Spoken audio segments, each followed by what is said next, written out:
গাজওয়ায়ে হিন্দ, এটা এখন hot cake Bangladesh. সবকিছু নিয়ে রাজনীতি হয়, এটা নিয়েও রাজনীতি হয়। গাজওয়ায়ে হিন্দ মানি ভারতবর্ষ বিজয়ের যুদ্ধ সংক্রান্ত হাদিস। বাংলাদেশের মাহফিলে, বাংলাদেশের কোনায় কোনায় প্রত্যেক জায়গায় মাহফিল করে আমাদের উলামায়ে কেরাম প্রত্যেক দিন গাজওয়ায়ে হিন্দ করতেছে। ভারতবর্ষ জয় করে ফেলবে, হ্যাঁ, কালকে পরশু। তো আমরা চাই যে আমার নবী সাল্লাল্লাহু আলাইহি ওয়াসাল্লাম যে কনটেক্সটে কথাটা বলেছেন, আমরা সেই কনটেক্সটে বোঝার চেষ্টা করব। গাজওয়ায়ে হিন্দ সম্পর্কে যে হাদিস শরীফগুলো এসেছে এবং অসংখ্য মানুষ আপনারা যারা দেখবেন, আমি অনুরোধ করব আপনারা আমাদের এই কথা নিজেরা শুনবেন এবং প্রচার করবেন, যাতে উম্মত মিসগাইডেড না হয়। সম্মানিত উপস্থিতি, কিয়ামতের পূর্বে আমার নবী সাল্লাল্লাহু আলাইহি ওয়াসাল্লাম বেশ কিছু ঘটনার কথা বলেছেন, যে ঘটনাগুলো ঘটবে। আমরা যেটা জুমার মসজিদে শুরু করেছি, আলামাতে সুগরা আলামাতে কুবরা, ছোট আলামত বড় আলামত। আমার নবী সাল্লাল্লাহু আলাইহি ওয়াসাল্লাম আলামত বর্ণনা করতে করতে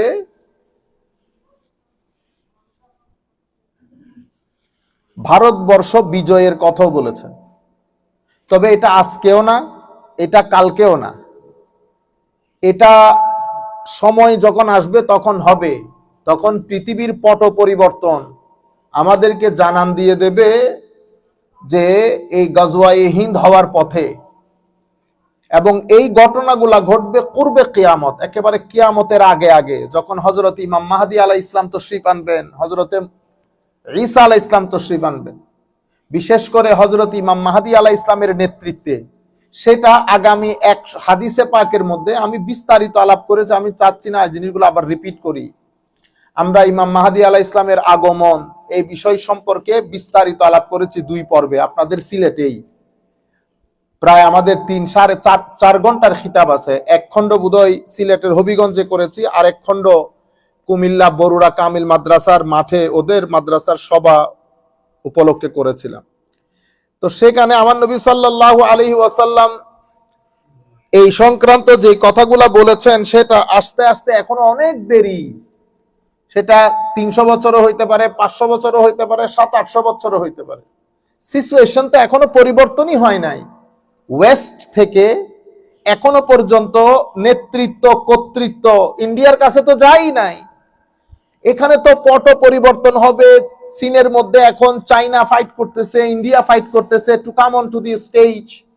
এবং আপনি টেকনোলজির দিক থেকে ইন্ডিয়া ইভেন আমেরিকাকে ছাড়িয়ে গেছে ধরতে গেলে। আমেরিকা যার কারণে তাদের ইউনিভার্সিটি গুলা তারা চাচ্ছে যে ব্রাঞ্চ অফিস গুলা ইন্ডিয়াতে খোলা হোক, আমেরিকা। তো এখন আবার চাইনা স্টেজের মধ্যে আসতেছে। এখন তো ক্ষমতার পট পরিবর্তন হচ্ছে। কিন্তু আনফরচুনেটলি এমন এক জাতি আমরা, বাংলাদেশের আনাচে কানাচে প্রথম শুরু হয়েছে ইমাম মাহাদিকে নিয়ে। প্রত্যেক দিন ইমাম মাহাদির আগমন হচ্ছে, এবং এই কাজগুলা বেশি করে আমাদের যারা বিভিন্ন ইসলামী সংগঠনের সাথে জড়িত, তারা ইসলামী রাজনীতির সাথে জড়িত তারা। আমরা এমনিতে মানুষকে কনভিন্স করতে পারতেছি না, তো আমরা আখিরাতের ভয় দেখাই আর ইমাম মাহাদির আগমনের ভয় দেখাই। আজীব। এবং টিভির মধ্যে কয় হাজার বার আসছে।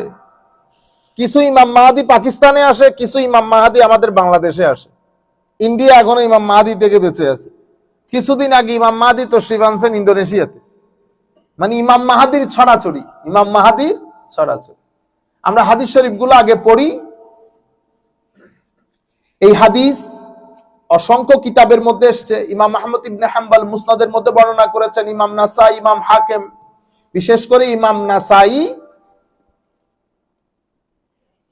শরীফের মধ্যে বলছেন, আন আবি হুরাইরা রাদিয়াল্লাহু তাআলা আনহু, হযরত আবু হুরাইরা থেকে বর্ণিত, ক্বালা ওয়া আদানা রাসূলুল্লাহ সাল্লাল্লাহু আলাইহি ওয়াসাল্লাম গাজওয়াতাল হিন্দ, ওয়া আদানা রাসূলুল্লাহ সাল্লাল্লাহু আলাইহি ওয়াসাল্লাম গাজওয়াতাল হিন্দ, ফাইন আদরাকতুহা উনফিকু ফিহা নাফসি ওয়া মালি, ওয়া ইন কুতিলতু কুনতু আফদালাশ শুহাদা, ওয়া ইর রাজাতু ফাআনা আবু হুরাইরা আল মুহাররার। হযরতে আবু হুরাইরা রাদিয়াল্লাহু তাআলা আনহু ইরশাদ করছেন যে রাসূল করিম সাল্লাল্লাহু আলাইহি ওয়াসাল্লাম আমার সাথে প্রমিস করেছেন, ওয়াদা করেছেন, he promised that we would invade India, আমরা ইন্ডিয়াকে কি করব, আক্রমণ করব। ওয়া আদানা রাসূলুল্লাহ সাল্লাল্লাহু আলাইহি ওয়াসাল্লাম গাজওয়াতাল হিন্দ, আমরা ভারতবর্ষে যুদ্ধ পরিচালনা করব, আমার নবী আমাদেরকে ওয়াদা দিয়েছেন এবং বলেছেন, আমার হযরত আবু হুরায়রা বলছেন, আমি যদি সেই যুদ্ধ পর্যন্ত বেঁচে থাকি, উনফিকু মালি নাফসি ওয়া মালি, আমি সেই যুদ্ধের মধ্যে আমার নফস, আমার ধন সম্পদ সবকিছু লুটিয়ে দেব, সবকিছু খরচ করব। If I live to see that I will sacrifice myself and my wealth. Wa in qutiltu kuntu afdala shuhada, if I am killed I will be one of the best of martyrs, আমি যদি ওই যুদ্ধে শাহাদাত বরণ করি তো আমি সবচেয়ে উত্তম শহীদ হব। ওয়া ইন কুতিলতু কুনতু আফদালা শুহাদা ওয়া ইন রাজাতু ফাআনা আবু হুরায়রা আল মুহাররার, যদি আমি ওই যুদ্ধ থেকে গাজী হয়ে জীবন্ত ফেরত আসতে পারি তো আমি আবু হুরায়রা আল মুহাররার, মানে আল্লাহ রাব্বুল আলামিন আমাকে জাহান্নাম থেকে মুক্তি দিয়ে দেবেন, জাহান্নাম থেকে মুক্তি দিয়ে দেবেন। এটা এক হাদিস। এখন এই হাদিস যে আমার নবী সাল্লাল্লাহু আলাইহি ওয়াসাল্লাম পূর্বে কিয়ামতের কথা বলছেন, তাহলে আমরা নাসাই শরীফের আরেকটা হাদিস দেখি। এটা 3172 বা 73 নম্বর হাদিস, এর পরবর্তীর 3173 নম্বর হাদিস, এরপরে 3175 নম্বর হাদিস পড়ি একই কিতাব থেকে। আন সাউবান মাওলা রাসূলুল্লাহ সাল্লাল্লাহু আলাইহি ওয়াসাল্লাম قال, হযরতে সাউবান রাদিয়াল্লাহু তাআলা আনহু, যিনি আমার নবী সাল্লাল্লাহু আলাইহি ওয়াসাল্লামের কি ছিলেন, গোলাম ছিলেন। শব্দ কি ব্যবহার হয়েছে, মাওলা রাসূলুল্লাহ, মাওলা রাসূলুল্লাহ। তো এই মাওলা মানে কি মাওলা? তাইলে আপনারা যাকে মাওলা বলেন, আমরা যাকে মাওলা বলি, যেই কারণে আপনারা হুজুরদেরকে মাওলানা বলেন। কি বলেন? মাওলানা। আপনি হুজুর গৌসুল আজমকে গৌসুল আজম বললে শিরিক হয়ে গেছে। তো হুজুর এই 3 টাকার মৌলবীরে, আমি 4 টাকার মৌলবীরে যে আপনি মাওলানা ডাকছেন, শিরিক হয় নাই? শিরিক হয় নাই। মাওলানা মানে কি? আমার মাওলা। আপনি আল্লাহরও মাওলা ডাকলেন, আমারও মাওলা ডাকলেন, তো শিরিক হয় নাই? শুধু হুজুর গৌসুল আজমকে গৌসুল আজম বললে শিরিক হয়ে গেছে। আজীব ভাই, আপনারা বুঝতে পেরেছেন? তাইলে মাওলা শব্দটা মালিক অর্থ ব্যবহৃত হয়, মাওলা শব্দটা কৃতদাস অর্থ ব্যবহৃত হয়। তো এখানে মাওলা রাসূলুল্লাহ, মাওলা রাসূলুল্লাহ মানে আমরা জানি হযরতে সাউবান আমার নবীর কি ছিলেন, কৃতদাস ছিলেন, গোলাম ছিলেন। তো হযরতে সাউবান বলছে, ক্বালা ক্বালা রাসূলুল্লাহ সাল্লাল্লাহু আলাইহি ওয়াসাল্লাম, আমার নবী ইরশাদ করেছেন, ইসাবাতান মিন উম্মতি আহরাজাহুম আল্লাহু মিনান নার, there are 2 groups of my ummah, আমার উম্মতের 2 গ্রুপ যাদেরকে আমার আল্লাহ জাহান্নামের আগুন থেকে মুক্তি দান করেছেন। 2 গ্রুপ যাদেরকে জাহান্নামের আগুন থেকে মুক্তি দান করেছেন। ইসাবাতুন তাগজু আল হিন্দা, এক গ্রুপ যারা ভারতবর্ষ যুদ্ধ পরিচালনা করবে, এবং ওয়া ইসাবাতুন তাকুনু মা ঈসা ইবনে মারইয়াম আলাইহিস সালাম, আরেক গ্রুপ যারা হযরতে ঈসা আলাইহিস সালামের সাথে থাকবে। তাইলে আমার নবী কি আজকের যুদ্ধের কথা বলতেছে? না না না। সময় আসবে যখন সিন্ধ মানে পাকিস্তান, হিন্দ, ভারতবর্ষ, পুরা ভূখণ্ড ইসলাম একেবারে চিরতরে মুছে যাওয়ার অবস্থা। হযরতে মাহদী আলাইহিস সালাম তশরীফ আনবেন। হযরত মাহদী আলাইহিস সালামের সৈন্যবাহিনীর সাথে হিন্দের সৈন্যবাহিনী মিলে সিন্ধ এবং হিন্দের মধ্যে আক্রমণ করবে। সিন্ধ, এখানে আপনারা শুধু গজওয়াই হিন্দের কথা বলছেন, গজওয়াই সিন্ধের কথাও তো আছে হাদিসে পাকের মধ্যে, শুধু হিন্দের কথা নাই। আপনারা বুঝতে পেরেছেন? তো সিন্ধ মানে পাকিস্তান, যুদ্ধ উভয় জায়গায় পরিচালিত হবে এবং এই ঘটনাগুলো ঘটবে। আমি বারবার বলছি আপনাদেরকে, আল্লাহর ওয়াস্তে জাতিকে বিপদগামী করবেন না, জাতিকে আপনারা মিসগাইড করবেন না। আমার নবী যে কনটেক্সটের উপর কথাগুলো বলেছেন সেই কনটেক্সটের মধ্যে আসতে হবে। আপনারা ছেলেগুলাকে উস্কে দেবেন, ছেলেগুলা ডান বাম সামনে পেছন না বুঝে পাগলের মতো পাগলামি করে। আল্লাহ রাব্বুল আলামিন আমাদেরকে হেদায়েত দান করুক। তো আমার নবী বলছেন, ইসাবাতুন তাকজুল হিন্দা ওয়া ইসাবাতুন তাকুনু মা ঈসা ইবনে মারইয়াম আলাইহিস সালাম। তো দুই গ্রুপকে আল্লাহ জাহান্নামের আগুন থেকে মুক্তি দান করবেন। এক গ্রুপ যারা হিন্দে যুদ্ধ পরিচালনা করবে ভারতবর্ষে, আরেক গ্রুপ যারা হযরত ঈসা ইবনে মরিয়ম আলাইহিস সালামের সাথে ওখানে গিয়ে যুক্ত হবে। তাইলে আমরা হাদিসগুলা দিয়ে, কারণ হাদিসগুলো এনেছে কিয়ামতের আলামতের অধ্যায়ে, কিয়ামতের আলামত অধ্যায়ে, তাইলে এগুলা কিয়ামতের মানে কিয়ামতের সন্নিকট যখন হবে তখন এই ঘটনাটা ঘটবে। এটা এই শতাব্দীতেও না, আগামী শতাব্দীতেও না, কারণ এটা মাহল তৈরি হবে। এখন মুসলমানদের কোনো আশা ভরসা আসে না। এটা হঠাৎ করে মুজিজা হবে না, হঠাৎ করে মুজিজা হবে না। পরিস্থিতি তৈরি হবে, ইমাম মাহদী তশরিফ আনবেন, উনি সৈন্যবাহিনী তৈরি করবেন, অতঃপর যুদ্ধ পরিচালনা হবে, অতঃপর সবকিছু আবার মুসলমানদের কর্তলগত হবে। এটা আমার নবী সাল্লাল্লাহু আলাইহি ওয়াসাল্লাম কিয়ামতের পূর্বের বর্ণনা দিচ্ছেন। আরো আরেকটা দুইটা হাদিস শরীফ আমরা শুনি। হাদাসানি খালিলি আস-সাদিকুল মাসদুক রাসূলুল্লাহ সাল্লাল্লাহু আলাইহি ওয়াসাল্লাম আন্নাহু ক্বাল আন আবি হুরায়রা রাদিয়াল্লাহু তাআলা আনহু ক্বাল ইয়াকুনু ফি হাযিহিল উম্মাহ বা'সুন ইলা সিন্দে ওয়াল হিন্দ, ইলা সিন্দে ওয়াল হিন্দ ফা ইন আনা আদরাকতুহু ফাস্তুশহিদতু ফাযাক ওয়া ইন আনা ফাযাকারা কালিমাতান রাজা'তু আনা আবু হুরায়রা আল মুহাররার। একই ঘটনা।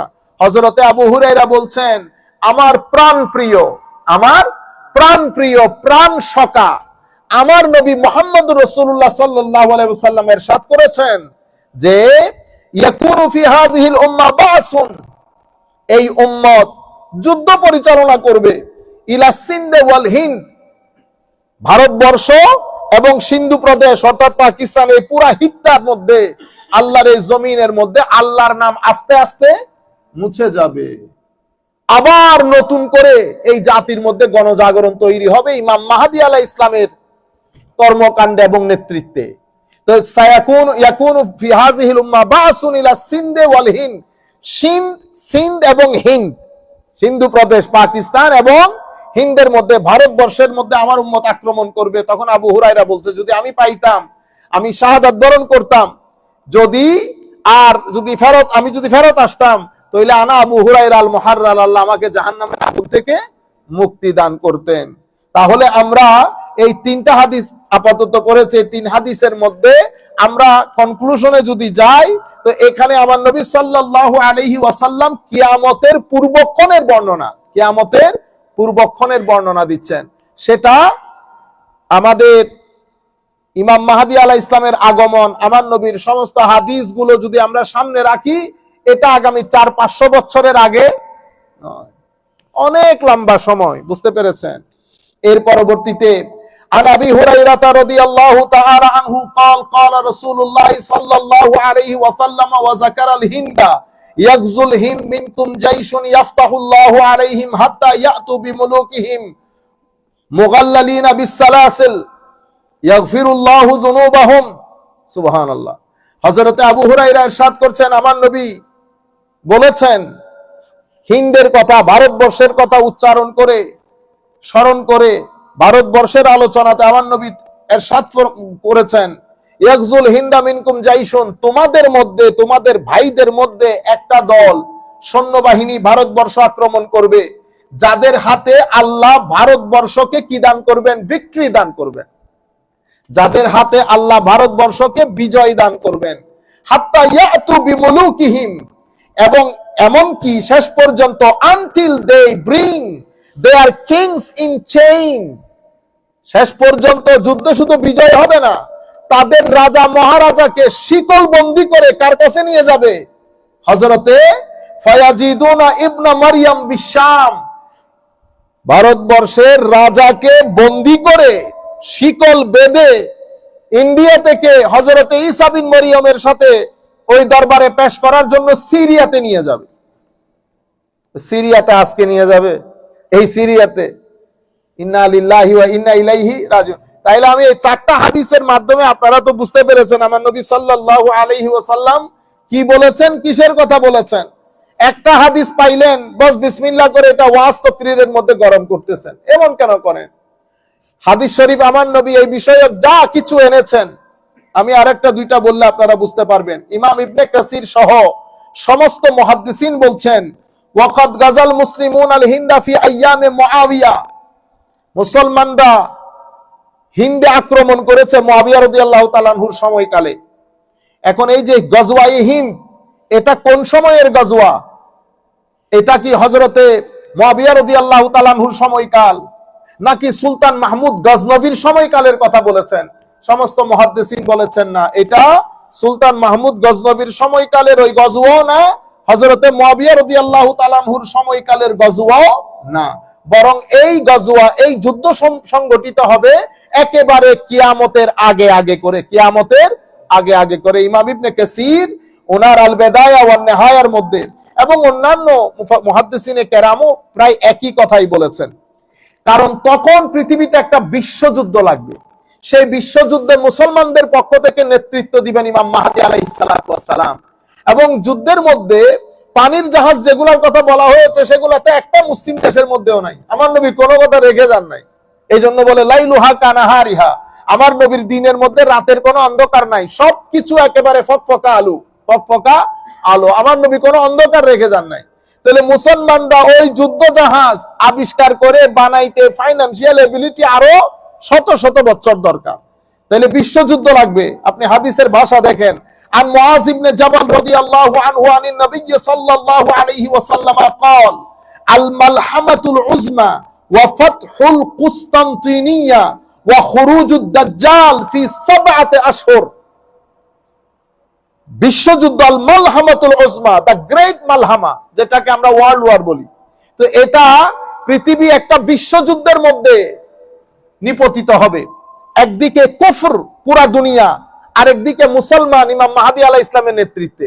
ইমাম মাহদী আলাইহিস ইসলামের নেতৃত্বে যখন এই যুদ্ধ লাগবে, সিন্ধের সৈন্যবাহিনী এবং প্রত্যন্ত অঞ্চলে যারা এখন থেকে অনেক ওলামায়ে কেরাম এই ধরনের কথা বলেছেন, যারা বিভিন্ন বড় বড় সংগঠন পরিচালনা করে ইখলাসের সাথে, তো generation to generation, generation to generation, শেষ বিকালে যেই 2, 4, 5 জন বেঁচে থাকবে দিন নিয়ে, সত্যিকার দিন নিয়ে, তারা ইমাম মাহদী আলাইহিস ইসলামের সাথে ওই যুদ্ধে কি হবে? যুক্ত হবে। তাহলে এটা বিশ্বযুদ্ধ হবে, মালহামাতুল উজমা, বিশ্বযুদ্ধ হবে। সেই যুদ্ধের মধ্যে আমার নবী সাল্লাল্লাহু আলাইহি ওয়াসাল্লাম ইরশাদ করছেন, কুস্তুনতুনিয়া ফাতা হবে, মানে কনস্টান্টিনোপল বিজয় হবে। এর পরবর্তীতে দাজ্জাল বের হবে। তাইলে বিশ্বযুদ্ধ, কনস্টান্টিনোপলের বিজয় এবং দাজ্জালের বাহির হওয়া, এই 3টা ঘটনা ঘটবে আমার নবী বলেছেন 7 মাসে। কয় মাসে? 3 ঘটনা 7 মাসে ঘটবে। আর আপনি এখন গজবাইহীন করে ফেলতেছেন, কই দাজ্জাল, কই কি? হ্যাঁ, আচ্ছা। এরপরে আমার নবী সাল্লাল্লাহু আলাইহি ওয়াসাল্লাম আরো তখন পরিস্থিতি কোথায় গিয়ে দাঁড়াবে আপনি আপনার অবস্থান খেয়াল করেন। এখন আন ইবনে উমর রাদিয়াল্লাহু তাআলা আনহু আন্না রাসূলুল্লাহ সাল্লাল্লাহু আলাইহি ওয়াসাল্লাম قال তুকাতিলুকুমুল ইয়াহুদ ফাতুসাল্লাতুন আলাইহিম হাত্তা ইয়াকুলাল হাজারু ইয়া মুসলিমু হাযা ইয়াহুদিয়্যুন ওয়ারাই ফাকতুলহু। সুবহানাল্লাহ। মুসলমানরা যখন ওই অবস্থানে চলে যাবে, পৃথিবীতে মুসলমানদের আবার প্রভুত্ব প্রতিষ্ঠিত হবে।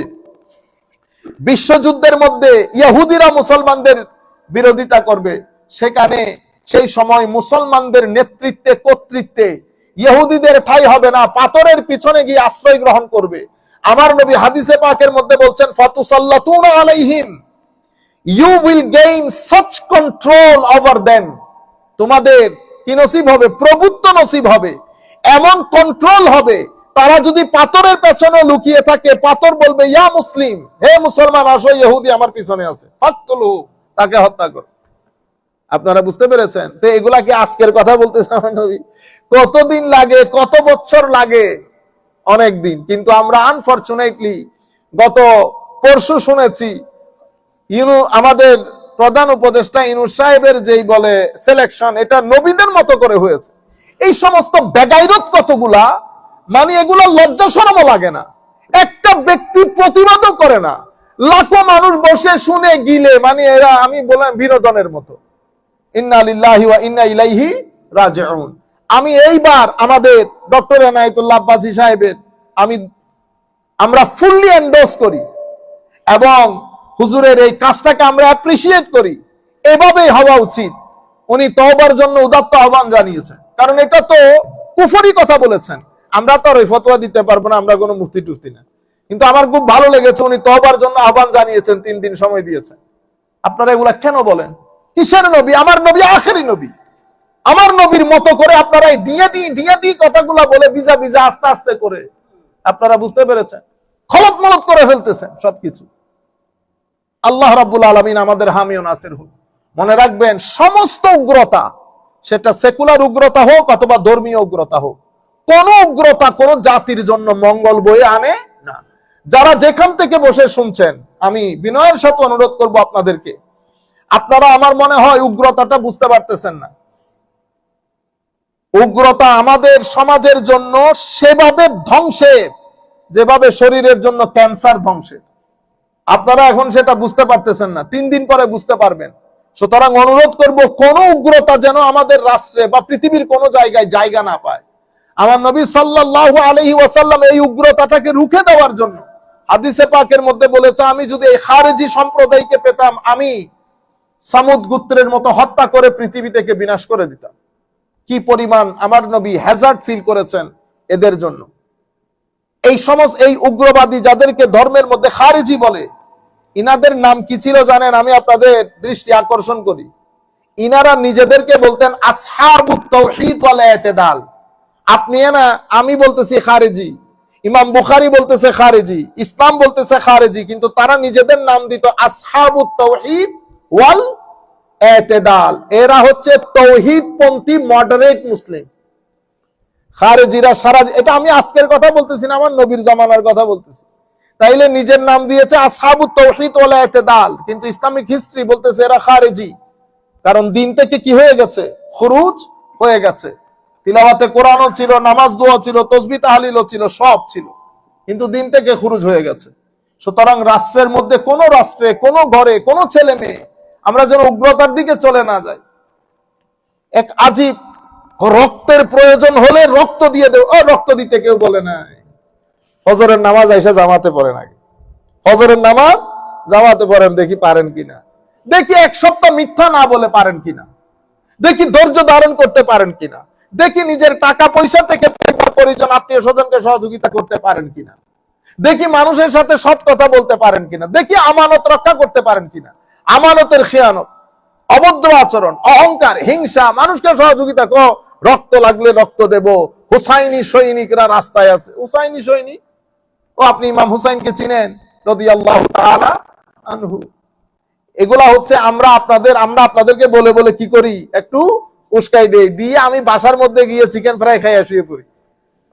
আপনারা বুঝতে পেরেছেন? যাই হোক, আমি যেটা চাচ্ছিলাম, গজওয়ায়ে হিন্দ সম্পর্কে আমার নবী যে কথাগুলা বলেছেন সেটার একটা কনটেক্সচুয়াল পিকচার সহ আপনাদেরকে 4-5টা হাদিস ঘুরে ফিরে যেগুলোর মধ্যে গজওয়ায়ে হিন্দের কথা এসেছে, আমি সেই কথাগুলো আপনাদের সম্মুখে তুলে ধরলাম। নাসাই শরীফের মধ্যে, তিরমিজি শরীফের মধ্যে, ইমাম আহমদ ইবনে হাম্বল উনার মুসনাদের মধ্যে, ইমাম হাকিম মুস্তাদরাকের মধ্যে যেভাবে যেভাবে বলেছেন, আমি আপনাদের সম্মুখে এবং আরো আমাদের জাতির সম্মুখে কথাগুলো তুলে ধরলাম। আশা করব আপনারা এটা মানুষের মধ্যে প্রচার করবেন, মানুষকে সচেতন করবেন, কেউ যেন কাউকে এই সমস্ত কথাবার্তা বলে ধোঁকা দিতে না পারে। এবং সেই কারণে আমি আপনাদেরকে গ্রেট ওয়ার্ল্ড অর্ডার সম্পর্কে এই যে হাদিসটা বলেছে, এটা তিরমিজি শরীফের 2238 নম্বর হাদিস, যে হাদিসের মধ্যে আমার নবী বিশ্বযুদ্ধের কথা বলেছেন, কনস্টান্টিনোপল বিজয়ের কথা বলেছেন, দাজ্জাল বের হবে এই কথা আমার নবী সাল্লাল্লাহু আলাইহি ওয়াসাল্লাম বলেছেন, এবং পরিস্থিতি এমন হবে, শেষ পর্যন্ত আমার নবী বলছেন, ফাআন হুযাইফাতা ইবনু উসাইদ আল গফারি রাদিয়াল্লাহু আনহু আন্নাহু ক্বাল ইত্তালা রাসূলুল্লাহ সাল্লাল্লাহু আলাইহি ওয়াসাল্লাম আলাইনা নাহনু নাতাযাকারু ফাকালা মা তাযকুরুন কুলনা নাযকুরু আস-সাআ ক্বালা ইন্নাহা লান তাকুমা হাত্তা তারাউ ক্বাবলাহা 10 আয়াত। আমার নবী আমাদের কাছে এসেছে, আমরা কিয়ামত সম্পর্কে আলাপ করছিলাম। আমার নবী জিজ্ঞেস করতেছেন, তোমরা কিসের কথাবার্তা বলতেছো? তো ইয়া রাসূলুল্লাহ, আমরা কিয়ামত সম্পর্কে কথা বলতেছি। তখন আমার নবী বলতেছেন, কিয়ামত সংগঠিত হবে না যতক্ষণ পর্যন্ত তোমরা 10টা আলামত না দেখো। কয়টা আলামত? 10টা। এগুলাকে বলা হয় কিয়ামতের আলামাতে কুবরা। এগুলো হওয়ার পরে সাথে সাথে আর মনে করবেন যে কোনো মুহূর্তে পৃথিবী ধ্বংস হয়ে যাবে, তবে ধারাবাহিক ভাবে আসবে। সোমবারে বলে রোববারে চলে যাবে সেরকম না, এগুলো সব একটার পর একটা ঘটবে। কি হবে? আমার নবী বলেছেন সাল্লাল্লাহু আলাইহি ওয়াসাল্লাম, আদ-দুখান, আমি সংক্ষিপ্ত আকারে বলে যাচ্ছি, ধোঁয়া ধোঁয়া বের হবে। এটার বিস্তারিত ডিটেলসে কথা আছে, কোন জায়গা থেকে ধোঁয়া বের হবে, পুরা পৃথিবী অন্ধকার হয়ে যাবে। এরপরে আদ-দাজ্জাল, দাজ্জাল বের হবে। দাব্বা, কিছু বড় বড় প্রাণী বের হবে, এরা কথা বলবে। ওয়া তুলুউশ শামস মিন মাগরিবিহা, সূর্য পশ্চিম দিক থেকে উদয় হবে। ওয়া নুজুল ঈসা বিন মারইয়াম, হযরত ঈসা আলাইহিস সালাম তাশরীফ আনবেন। ওয়া ইয়াজুজ এবং মাজুজ, ইয়াজুজ এবং মাজুজের কি হবে, উদ্ভব হবে। এবং তিনটা ভূমিধস হবে। কয়টা ভূমিধস? তিনটা ভূমিধস হবে। একটা হচ্ছে খাসফুন বিল মাশরিক ওয়া খাসফুন বিল মাগরিব ওয়া খাসফুন বিজাজিরাতিল আরব, একটা হচ্ছে পৃথিবীর প্রাচ্যে, আরেকটা পাশ্চাত্যে, এবং একটা জাজিরাতুল আরবে। ওয়া আখিরু যালিকা নারুন তাতরুদুন নাস ইলা মাহশারিহিম, এবং একটা আগুনের ঝাটকি বের হবে। এই আগুন কোন 1 মাইল 2 মাইল না, মাইলের পরে মাইল, যেটা পুরা পৃথিবীবাসীকে কিয়ামতের ময়দানে নিয়ে যাবে। এই টোটাল ঘটনা, এগুলো আলামাতে কুবরা। এর আগে ঘটবে কোনগুলা? এই যে হযরত ঈসা বিন মরিয়ম আসবে, মাহদির আগমন ঘটবে, তখন এই ঘটনাগুলা ঘটবে, গজওয়াতে হিন্দ, তারপরে গজওয়ায়ে হিন্দ এবং বিশ্বযুদ্ধ। আপনারা বুঝেছেন? ইনশাআল্লাহ আমরা ডিটেইলসে পরে আলাপ করব। আমি যা সংক্ষিপ্ত আকারে আজকে যারা যেখান থেকে বসে দেখছেন, আপনাদের অনুরোধ ক্রমে বিষয়টা আপনাদের সম্মুখে তুলে ধরলাম। আপনারা এগুলা নিয়ে মানুষের সামনে একটু মানুষকে প্রসার করবেন, এবং আল্লাহ রাব্বুল আলামিনের দরবারে দোয়া করি সবার জন্য, আল্লাহ যেন আমাদেরকে ফিতনা থেকে রক্ষা করেন। ওয়া মা আলাইনা ইল্লাল বালাগুল মুবিন। আসসালামু আলাইকুম ওয়া রাহমাতুল্লাহি তাআলা ওয়া বারাকাতুহু।